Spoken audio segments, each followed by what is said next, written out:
အားလုံးပဲမင်္ဂလာပါကျွန်တော်တော့ဒီဗီဒီယိုတင်ဆက်တူကိုမျိုးဖြစ်ပါတယ်ဒီဗီဒီယိုမှာတော့ဂီတာတီးတာဝါနာပါတဲ့မိတ်ဆွေများအတွက်ဂီတာကိုကျွန်တော်တို့အခြေခံကြစတင်တီးချင်တဲ့မိတ်ဆွေများအတွက် music theory အနည်းငယ်နဲ့ပြီးတော့ရင်ဂီတာတီးတဲ့အခါမှာ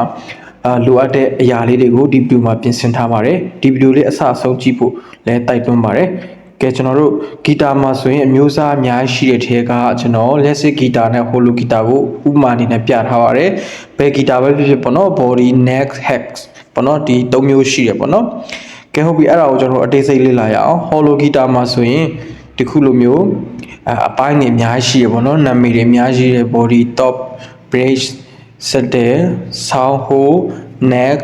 headstock စသဖြင့်ပေါ့နော်ဒီဗီဒီယိုရက်ပြီးကြည့်ယူပေါ့နော်ဒီလက်စစ်ဂီတာမှာဆိုလန်ထိုနီ၎င်းပဲပေါ့နော်အများကြီးပဲပေါ့နော် fret တွေရှိတယ် note ရှိတယ် headstock ရှိတယ် tuning pad ရှိတယ်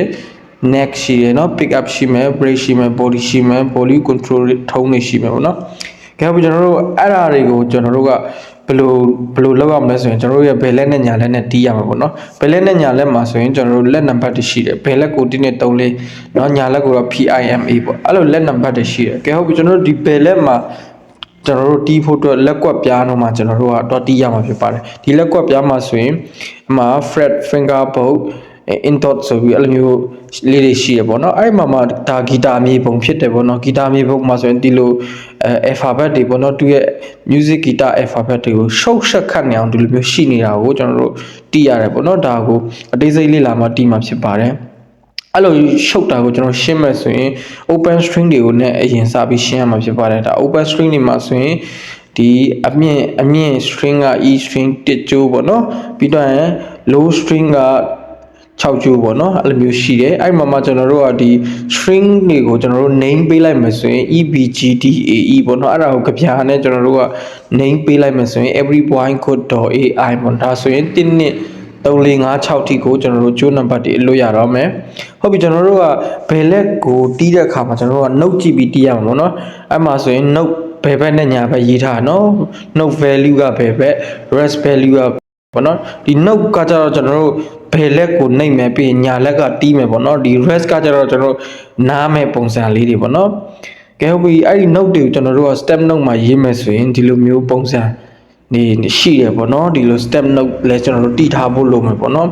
်ကဲဟုတ်ပြီကျွန်တော်တို့ဒီ step note ကိုခြေခံချလေ့လာခြင်းနဲ့ဆိုရင်လည်းနောက်ထပ်ဗီဒီယိုတွေမှာလေ့လာယူပေါ့နော်ကဲဟုတ်ပြီအဲ့ဒီ step note နဲ့ဒီဂီတာကျိုး6ကျိုးပုံစံပေါ့နော်ဒီ tab ဆိုပြီးရေးထားပေါ့နော်အမှအပေါ်ကျိုးကတစ်ကနေ6ထိပေါ့နော်အောက်ထိ1 3 4 5 6ကျိုးရှိကဲဟုတ်အဲ့မှာအဲ့ tab မှာကျွန်တော်တို့က step note နဲ့ရေးရဲအဲ့ step note မှာရေးထားတဲ့ဟိုဒီ tab မှာလာရေးရတယ်ပေါ့နော်open string ကိုရေးမယ်ဆိုရင်တော့0နဲ့3နဲ့ပေါ့နော်ဒီ3တို့2တို့စသဖြင့်ကဏ္ဍတွေက7 73 21အဲ့လိုမျိုးတွေဒီ tab မှာများလာရင်ဆိုရင်အဲ့ဒီကျွန်တော်တို့ရဲ့ဘယ်လက်နဲ့နှိမ့်မဲ့ဟာဒီအဲ့ဒီ3ဆိုရင်3ဘားမှာရှိတဲ့အမှဖြာထားတဲ့ကျိုးက6ကျိုးနေမှာဆို6ကျိုးကောင်နှိမ့်ရမှာဖြစ်တယ်ပေါ့နော်အမှ0လို့ပြောပြီးတော့5ကျိုးမှာဆိုရင်အဲ့ဒါ5ကျိုးနှိမ့်ရမှာပေါ့နော်ကဲဘားလိုင်းကြောင်းပြန်ဆက်အောင် single bar line ဆိုတော့မြင့်တစ်ကြောင်းနဲ့ရှိတာကို single bar line double bar line ဆိုတော့မြင့်တစ်ကြောင်းရှိတာကို double bar ပြီးတော့ရင် and bar line ဆိုတော့ဒီအဆုံး bar line ပေါ့နော်အဲ့ကောင်ကို and bar line လို့ခေါ်တယ်ပြီး repeat symbol ဆိုတာကျတော့အဲ့ဒီပြန်ကြော့ဖို့ပေါ့နော်အဲ့လိုပုံစံမြင်ပြန်ကြော့ဖို့အတွက်ကိုတတ်မှတ်ထားတဲ့ indicator ပေါ့နော်ကဲဟုတ်ပြီကျွန်တော်တို့ single bar line ကိုကျွန်တော်တို့ A4 မှာတခုလိုမျိုးဆွဲချလိုက်တယ်ပေါ့နော်အဲ့လိုဆွဲချလိုက်တဲ့ဟာကိုတခုပြီးတခုဆွဲချလိုက်မှဆိုရင်ဒီလိုပုံစံလေးတွေရလာမလို့เนาะဥပမာတော့တချင်းတစ်ပုတ်မှာဆိုရင်ဘားပေါင်းဘယ်လောက်ရှိတယ်ဆိုတော့ဒီ single bar line နဲ့ကျွန်တော်တို့ဆွဲထည့်ပြီးတော့ကျွန်တော်တို့ရဲ့အဲ့ဒီမှာလိုအပ်တဲ့ဘယ်နှဘားပြီးတော့ဆိုတော့ရည်ရမှာပေါ့เนาะဥပမာအဲ့လို bar line တွေမှာဆိုရင်ကျွန်တော်တို့ chord လေးတွေထည့်ပြီးတော့ကျွန်တော်တို့ကအဲ့ chord ပြထားတဲ့အတိုင်းကျွန်တော်တို့ကဒီလက်ခတ်တဲ့အဲ့လိုခတ်ရမှာပေါ့เนาะ return တွေခတ်ရမယ် lead တွေထိုးရမှာပေါ့เนาะဒီလိုစာရွက် A4 ပေါ်မှာဒီလိုမျိုးအဲ့လိုမျိုးလောက်တာကိုကျွန်တော်တို့ train ဖို့လည်းလိုတယ်ပေါ့နော်ပြီးတော့ဒီ digital ဒီ metronome နဲ့ပေါ့နော်ကျွန်တော်တို့ဒီကောင်လေးအသုံးပြုပြီးတော့လေ့ကျင့်ပေါ့နော်2 ppm ဘလောက်ထားမှလဲကိုယ့်အောင်ကိုတတ်မှတ်ပေါ့နော်ကိုက34ဆို34 44ဆို44 6x ဆို6ပြောင်းယူပြီးတော့လေ့ကျင့်လို့ရတယ်ပေါ့နော်ဒါတော့ကျွန်တော်တို့ကိုကကျွမ်းကျင်ချင်တာဖြစ်တဲ့အတွက်လေ့ကျင့်ဖို့လိုပါတယ်ဒါမှသူများရှိတီးတဲ့ချိန်ကျအဆင်ပြေမှာပေါ့နော်ဂီတာမှာဆိုရင်လက်ကခတ်မှာဆိုရင် stroke ဆိုတော့ရိုက်ချက်ပေါ့နော် down stroke ရှိတယ် up stroke ရှိတယ် down ဆိုအချပေါ့နော် up ဆိုအပင်ပေါ့နော်အဲ့တော့ဒီအချအပင်နားလည်ရင်ကျွန်တော်တို့က beginner အတွက်လေ့ကျင့်နည်းရှိပါတယ်ဒါကတော့ဒီပုံထဲမှာပြထားတဲ့ဒီလေ့ကျင့်နည်း32နည်းကိုကျွန်တော်တို့ကျင့်ထားလိုက်ပေါ့နော်ဒီ metronome လေးအသုံးပြုပြီးတော့ဒီ digital metronome မရှိလဲရပါတော့ကိုဖုန်းမှာဒီ metronome ဆိုပြီးတော့ Play Store ကနေ download လုပ်ယူပြီးတော့အဲအကောင့်လေးဖွင့်ပြီးတော့လေ့ကျင့်လို့ရပါဘောနော်ဒီအခြေခံရိုက်ချက်ပေါ့နော်ဒီ strumming pattern အခြေခံဒီ32နည်းရသွားပြီဆိုရင်ကျွန်တော်တို့မြန်မာပြည်မှာအတုံးများတဲ့လက်ခတ်တွေကိုကျွန်တော်ဆက်ပြီးလေ့လာတော့လို့ရပြီပေါ့နော်ဒီ basic chord cut မှာပြထားတဲ့ chord လေးတွေကိုကင်တက်အောင်မဟုတ်တော့ရင်ကျင့်လိုက်ပေါ့နော်ပြီးတော့ကျွန်တော်တို့လက်နံပါတ်ဘယ်လက်1 2 3 4နဲ့ကျွန်တော်တို့ light စမ်းတက်ကင်ကြည့်ပေါ့နော်ကင်ကြည့်လို့ရပြီဆိုရင်စောစောဒီ basic strumming pattern 32မျိုးလည်းကျင့်ပေါ့နော်ပြီးတော့ဒီကောင်လေးကိုတစ်ချက်ကြည့်လိုက်ပေါ့နော်ဒါဆိုရင်1 2 3 4 5 6ပုံစံလေးကျိုးနံပါတ်လေးတွေအဲ့လိုမျက်မှန်တမ်းပြီးထည့်လိုက်ပေါ့နော်ကျွန်တော်ဒီမှာလက်ခတ်ပုံစံလေးတွေအများကြီးပြတော့မှာဖြစ်ပါတယ်အဲ့တော့လက်ခတ်လေးတွေဆက်ကြည့်တော့ရအောင်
ဒီလောကကြီးဘာတွေဖြစ်နေအားလုံးဟာနိုင်လက်တန်လေးတွေလိုပဲတကယ်အကုန်လုံးရက်တန်ကြမှာပဲစကားများကြီးပြောရမများကြီးပါတယ် Yeah like someone ခိုးစားတော့ခွေးဟာလေလုံးတော့မို့ခါ That's true I will tell you about yesterday ရုပ်ပင်ရွာမှာမုံတွေရွာနေတဲ့ဒါပေမဲ့မြို့လေလမ်းမှာနေဘူးစေရာယူစင်းမှာနေဘူးစေတရက်တော့ရွာမှာတော့မိုးရွာနေပြန်နေ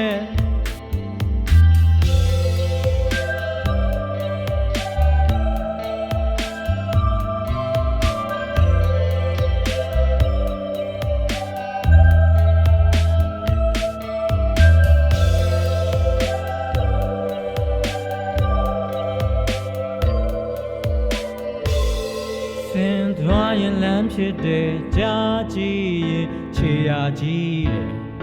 မလိုက် someone ခိုးစားတော့ခွေးဟာလေလုံးတော့ about yesterday.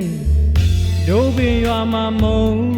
your needed. Don't be me, you let my neighbors. Ya easy my neighbors.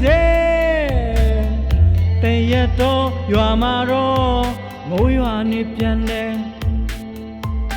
Where ja mo, where ja mo, la la la la la. Don't be your mama, your needed. Don't be me, mule la my neighbors. Ya easy my neighbors. They yet to your maro, mo your nipiane. Pue mi le nyen dwa bi kwe ku to men sa pi chin de.